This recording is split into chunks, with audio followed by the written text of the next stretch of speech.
Good morning, children. How are you? I think you are also fine. चलिए बेटा, आज हम पढ़ेंगे क्लास 8 का एसएसटी का हिस्ट्री का chapter number 4 the advent and expansion of the British power in India. इसके बारे में हम ऑलरेडी पढ़ चुके हैं वीडियो नंबर 1 से लेके वीडियो नंबर 3 तक। अब हम इससे आगे का पढ़ेंगे एंग्लो इंडियन किस तरीके से भारत में आए। अब देखिए एंग्लो इंडियन, अब देखिए यहाँ पे वीडियो नंबर 4 में हम वीडियो नंबर 3 से आगे का पढ़ेंगे, तो हम पढ़ेंगे by the help of reading of the book के साथ।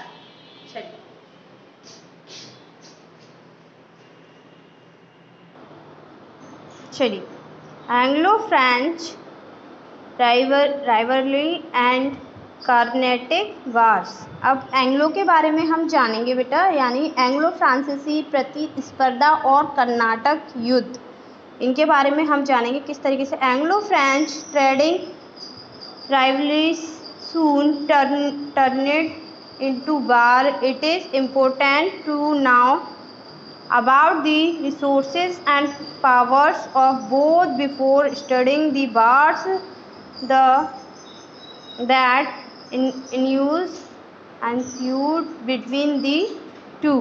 देखिए, British East India Company was a private organisation, various French company was under the control of the French government and the East India Company was free to take decisions regarding its power and business various the government। देखिए, the officers and employees of the British Company worked hard with the devotion, but this was not the case with the French Company।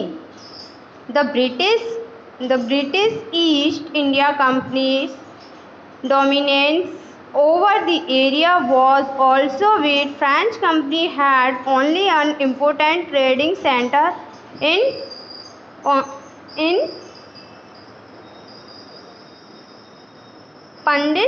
Pondicherry. देखिए, या आप इसको पांडुचेरी बोल सकते हैं, पांडुचेरी। वैसे इसमें पांडिचेरी लिखा है, बट आप इसको पांडुचेरी बोलिए। Various British companies had several important trading centers। Under this condition, British East India Company and the French Company were busy in expanding both their influence and trade, both mainly concentrated on Western and Eastern India। Both had similar ends and consequently their rivalry finally ended in war। देखिए, इसमें ये क्या बोल रहे हैं बेटा, जो Anglo Indian फ्रांसीसी व्यापारिक में प्रतिस्पर्धा शीघ्र ही युद्ध में परिवर्तित हो गई थी। ठीक है, युद्ध में किस में चेंज हो गई थी, वो किस में टर्न हो गई थी, इनटू वार में, यानी कि युद्ध में। देखिए, दोनों के बीच लड़े गए युद्धों का अध्ययन करने से पूर्व उनकी शक्ति और साधनों पर एक दृष्टि डालना उचित होगा, यानी कि उनके बारे में कुछ जानना अच्छा होगा। ब्रिटिश ईस्ट इंडिया कंपनी एक गैर सरकारी संस्था थी, जबकि फ्रांसीसी कंपनी पर सरकारी प्रभुत्व था। ईस्ट इंडिया कंपनी अपने व्यापार एवं शक्ति के विस्तार तथा निर्णय लेने के लिए स्वतंत्र थी। कौन? East India company. जबकि फ्रांसीसी कंपनी समस्त निर्णयों के लिए फ्रांस की सरकार पर क्या थी? निर्भर थी। अब देखिए, ब्रिटिश सरकार के अधिकारी और कर्मचारी पूर्ण परिश्रम तथा लगन से कार्य करते थे, जबकि फ्रांसीसी कर्मचारियों के बारे में ऐसा नहीं था। सरकारी संरक्षण के कारण फ्रांसीसी कंपनी में क्या था? स्वाभाविक व्यापारिक गतिशीलता तथा कार्यशीलता का अभाव था। ब्रिटिश कंपनी का व्यापार विस्तृत था, उसका मुनाफा तथा शक्ति एवं साधन फ्रांसीसी की तुलना में अधिक था, और ईस्ट इंडिया कंपनी के प्रभुत्व क्षेत्र भी अधिक थे। देखिए फ्रांसीसी कंपनी की एकमात्र महत्वपूर्ण व्यापारिक बस्ती पांडुचेरी थी, जबकि ब्रिटिश कंपनी के पास अनेक प्रमुख बस्तियां थीं। इन परिस्थितियों में ब्रिटिश ईस्ट इंडिया कंपनी और फ्रांसीसी कंपनी अपने अपने व्यापार एवं प्रभुत्व क्षेत्र में वृद्धि के लिए प्रयास कर रही थी। दोनों के कार्यक्षेत्र पश्चिमी एवं पूर्वी, यानी कि ईस्ट और वेस्ट आप इसको बोल सकते हैं, ठीक है, क्षेत्र पूर्वी भारत थे, ठीक है। दोनों के स्वार्थ एक जैसे थे, अतः व्यापारिक प्रतिस्पर्धा का परिणाम युद्ध ही था। क्या था उनका एंड, किसका था? युद्ध था। युद्ध से शुरुआत हुई और उनका जो एंड था वो भी युद्ध पे। अब देखिए कर्नाटक युद्ध और परिणाम, यानी कि the Karnataka war and there result. British East India Company and French Company were making effort to gain benefits and expand their political influence. Both tried to surpass each other by purchasing Indian goods at the lowest price. Both wanted to have control over the markets and to gain more facilities and more markets. They began to interfere in the internal affairs of the Indian states. Both dreamed of holding political powers in their hands for control over market. The headquarter of French company bar in, देखिए आगे पढ़ेंगे, bar in Pondicherry on the south east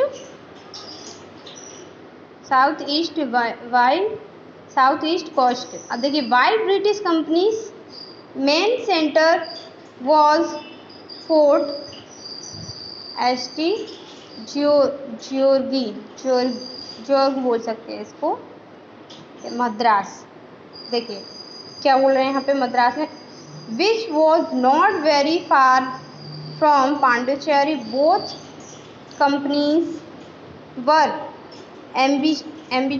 एम्बिटियस and constants also. चलिए अब मैं इसको आपको हिंदी में थोड़ा एक्सप्लेन कर देती हूँ क्या बोल रहे हैं। अधिक मुनाफा अर्जित करने से, देखिए अधिक मुनाफा उनको क्या करना है, मुनाफा अर्जित करने और राजनीतिक प्रभुत्व वृद्धि के लिए देखिए यहाँ पे वृद्धि के लिए ब्रिटिश ईस्ट इंडिया कंपनी और फ्रांसीसी कंपनी प्रयत्नशील थी। दोनों एक दूसरे को मात देने के लिए कम से कम मूल्य पर भारतीय माल क्रय करने का प्रयास करती थी। दोनों ही बाजार पर अपना अपना प्रभुत्व स्थापित करना चाहती थी। देखिए दोनों अधिक बाजार तथा सुविधाएं प्राप्त करने के लिए भारतीय राज्यों के आंतरिक मामलों में हस्तक्षेप करने लगी। व्यापार पर नियंत्रण स्थापित करने के लिए राजनीतिक सत्ता स्थापित करने का सपना भी देखने लगी। देखिए फ्रांसीसी कंपनी का प्रधान कार्यालय क्षेत्र दक्षिणी पूर्वी, यानी कि कहाँ था, साउथ ईस्ट कोस्ट, यानी कि दक्षिणी पूर्वी समुद्र तट पर पांडुचेरी में था। जबकि ब्रिटिश कंपनी का प्रमुख केंद्र फोर्ट सेंट जॉर्ज मद्रास में था, जो पांडुचेरी से अधिक दूर नहीं था। दोनों कंपनियों की महत्वाकांक्षा में वृद्धि होती गई और परस्पर झड़प होने लगी। एक दूसरे को समाप्त करने की होड़ में दोनों के बीच में क्या हुआ, भारत में 3 युद्ध हुए, जिन्हें इतिहास में कर्नाटक युद्ध के नाम से जाना गया। ओके, अब देखिए कर्नाटक का प्रथम युद्ध, यानी कि फर्स्ट कर्नाटक वार, देखिए कब हुआ था, 1746 से लेके 1748 तक। देखिए Carnatic once under the control of Mughal empires had become independent Akord, situated between Chennai and Pondicherry, was the capital town of Karnataka. French and English were on opposite sides in the 1744 War of Austrian succession in Europe. The war had telling effect on India too.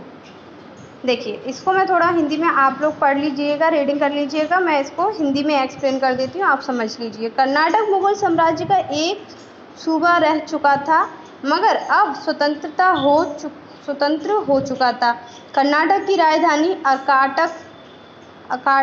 अर्काटक थी, जो मद्रास और पांडुचेरी के बीच स्थित थी। यूरोपीय देश Australia में उत्तराधिकारी के प्रश्न को लेकर फ्रांस एवं ब्रिटेन के बीच यानी कि 1744 ईस्वी में यूरोप में युद्ध प्रारंभ हो गया, जिसका प्रभाव भारत पर भी पड़ा। ब्रिटेन और फ्रांस की कंपनियों के बीच भारत में भी तनातनी प्रारंभ हो गई, यानी कि एक दूसरे को खींचना, पकड़ झड़प वगैरह स्टार्ट हो चुका था। अब देखिए, फ्रांसीसी गवर्नर डुप्ले ने कर्नाटक के नवाब अनवरुद्दीन को लालच देकर अपनी तरफ मिला लिया। अब देखिए क्या बोल रहे हैं यहाँ पे, फ्रांसीसी सेना ने मद्रास स्थित ब्रिटिश किले पर अधिकार कर लिया। कर्नाटक के नवाब ने डुप्ले से किले की मांग की, किंतु डुप्ले ने किला कर्नाटक को सौंपने से इनकार कर दिया। फलतः दोनों सेनाओं के मध्य युद्ध हुआ, जिसमें कर्नाटक को पराजय का सामना करना पड़ा। अब देखिए 1740 यानी कि in 1748 peace was restored between France and Britain in Europe. अब क्या हुआ, 1748 ईस्वी में यूरोप में फ्रांस और ब्रिटेन के बीच समझौता हो गया। परिणाम स्वरूप भारत में भी दोनों के बीच शांति संधि हो गई। मद्रास का किला क्या है, अंग्रेज कंपनियों को वापस कर दिया गया। यद्यपि दोनों के बीच शांति हो गई थी, मगर इस युद्ध ने कुछ बातों को जन्म दिया। कर्नाटक की हार से यूरोपीय युद्ध प्रणाली को श्रेष्ठता सिद्ध हो गई। यूरोपीय कंपनियों को यह बात समझ में आ गई कि भारतीय राज्यों के आंतरिक राजनीति में हस्तक्षेप करके अपने प्रभुत्व में वृद्धि की जा सकती है। इस युद्ध ने क्या किया, इस युद्ध ने दोनों कंपनियों की पारस्परिक प्रतिद्वंदिता तथा ईर्ष्या देश में और अधिक वृद्धि कर दी, यानी कि एक दूसरे से जलने लगे, उसमें क्या हुई, उनकी वृद्धि हो गई। अब देखिए कर्नाटक, द सेकेंड कर्नाटक बार 1748 यानी कि 1748 से लेके कब तक है, 1754 तक। देखिए इसमें आप लोग एक बार रीडिंग कर लीजिएगा। A battle between British East India company and French company was fought over the questions of success on to the throne of Hyderabad and Karnataka. French company declared Muzaffar Jung as the ruler of Hyderabad and Chand Sahib of Karnataka. Various British company was supported Muhammad Ali in Karnataka and Nasir Jung in Hyderabad. Ultimately, the war broke out. Nasir Jung was defeated and killed in the war. Muzaffar Jung gave a sum of 50,000 pounds and Jahangir brought risked 10,000 a year to French company for their help in the war. Under देखिए, अब इसको मैं आप एक बार reading कर लीजिएगा, मैं इसको आपको हिंदी में एक्सप्लेन कर देती हूँ बेटा। ओके, देखिए क्या हुआ यहाँ पे, क्या स्टार्ट हुआ। हाँ, जो आपका सेकंड युद्ध स्टार्ट हो गया कर्नाटक का, तो इसमें क्या बोल रहे हैं, देखिए ब्रिटिश ईस्ट इंडिया, यहाँ से देखिए ब्रिटिश ईस्ट इंडिया कंपनी एवं फ्रांसीसी कंपनी के बीच हैदराबाद कर्नाटक के उत्तराधिकारी को लेकर 1748 से लेकर 1754 ईस्वी के मध्य युद्ध हुआ। फ्रांसीसी कंपनी ने हैदराबाद में मुजफ्फर जंग को और कर्नाटक में चंदा साहब को शासक बना दिया, जबकि ब्रिटिश, देखिए क्या हुआ यहाँ पे, जबकि ब्रिटिश कंपनी कर्नाटक में मोहम्मद अली को और हैदराबाद में नासिर जंग को समर्थन दे रही थी। फलतः युद्ध प्रारंभ हो गया। नासिर जंग युद्ध में पराजित हुए और मारे गए। मुजफ्फरबाद जंग ने युद्ध में सहायता देने के लिए फ्रांसीसी कंपनी को 50,000 पाउंड एवं 10,000 वार्षिक की एक जागीर दी। उधर क्लाइव के नेतृत्व में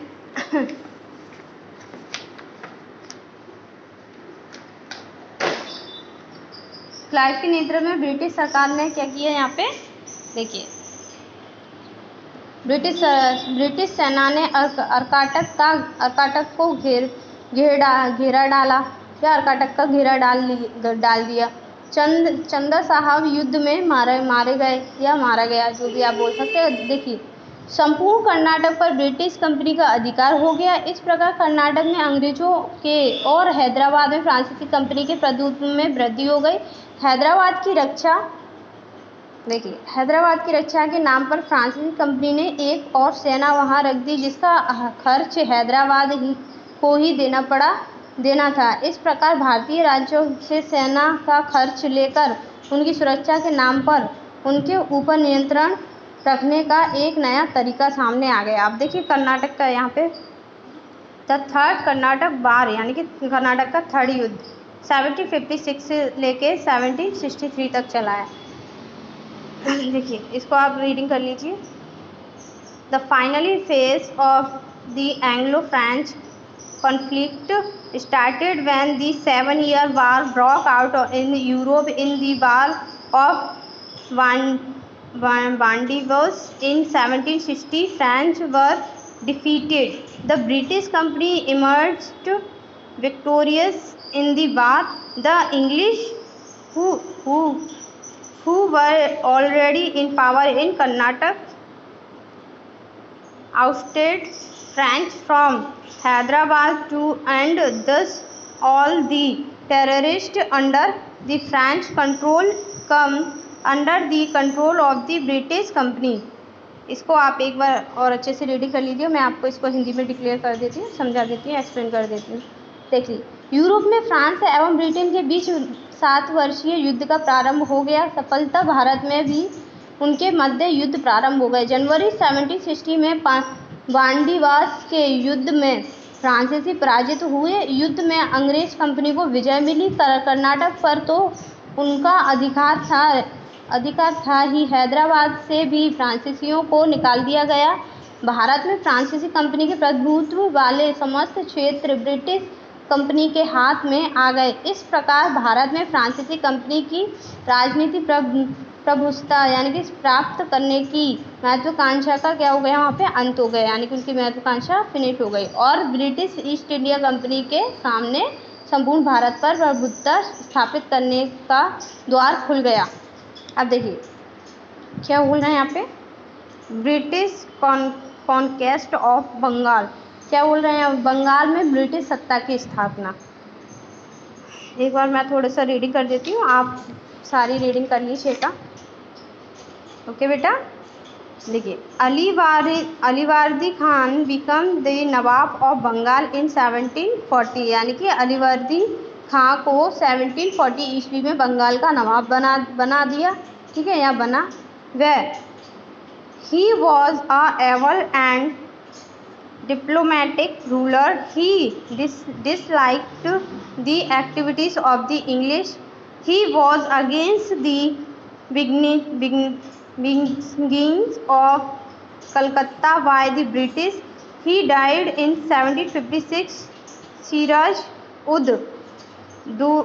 Sirajudullah became the nawab of Bengal. देखिए क्या बोल रहे हैं यहाँ पे, वह योग्य एवं कूटनीतिज्ञ शासक था। वह अंग्रेजों द्वारा की गई कलकत्ता की किलेबंदी को पसंद नहीं करता था। 1756 ईस्वी में अलीवर्दी खां की मृत्यु हो गई। सिराजुद्दौला बंगाल का क्या नवाब बना, यानी कि सिराजुद्दौला को वहाँ पे बंगाल का नवाब बना दिया गया। अलीवर्दी खां की बड़ी पुत्री घसीटी बेगम का पुत्र शौकत जंग स्वयं नवाब बनना चाहता था। ठीक है, देखिए यहाँ पे शौकत जंग सन ऑफ घसीटी बेगम। क्या बनना चाहता था ये? नवाब बनना चाहता था। देखिए, और उसे दीवान राज बल्लभ का सहयोग प्राप्त था। अलीवर्दी खां का बहनोई एवं सेनापति मीर जाफर भी नवाब बनने का सपना देख रहा था। ये सभी अंग्रेज के संरक्षण में षड्यंत्रों को जन्म दे रहे थे। बंगाल का नवाब सिराजुद्दौला अंग्रेजों द्वारा की जा रही कलकत्ता की किलेबंदी से अत्यधिक नाराज था। बंगाल में अंग्रेजों द्वारा बिना कर दिए व्यापार किया जा रहा था, जिससे राजकीय खजाने को नुकसान हो रहा था। अंग्रेज नवाब को उचित सम्मान एवं भेंट नहीं देते थे। अंग्रेजों द्वारा की जा रही उकसाने वाली कार्यवाही से नाराज होकर 4 जून यानी कि 1756 ईस्वी को नवाब ने कासिम बाजार में फैक्ट्री पर अधिकार कर लिया। अब वह कलकत्ता की तरफ बढ़ा। गवर्नर ड्रग व्यापारियों, महिलाओं एवं बच्चों के साथ कलकत्ता से भाग गया। 22 जून यानी कि 22 जून 1756 ईस्वी को कलकत्ता पर नवाब का अधिकार हो गया। ओके, अब देखिए, अब हम पढ़ते हैं यहाँ पे ट्रीटी ऑफ अलीनगर। देखिए, चलो ठीक है, ये करते हैं। देखिए, अलीनगर की संधि आपको बता देती हूँ। अलीनगर में कलकत्ता के पतन का समाचार सुनकर रॉबर्ट क्लाइव चेन्नई मद्रास से एक सेना लेकर बंगाल पहुंच गया। जनवरी 1757 ईस्वी में एक छोटी लड़ाई के बाद कलकत्ता पर क्लाइव का अधिकार हो गया। नवाब युद्ध पराजित हुए और अलीनगर की संधि द्वारा अंग्रेजों की समस्त मांगों को स्वीकार कर लिया गया। अब देखिए, प्लासी का युद्ध बेटा हम वीडियो नंबर अपनी जो नेक्स्ट रहेगी उसमें पढ़ेंगे। जब तक के लिए आप घर पे रहिए, सेफ रहिए।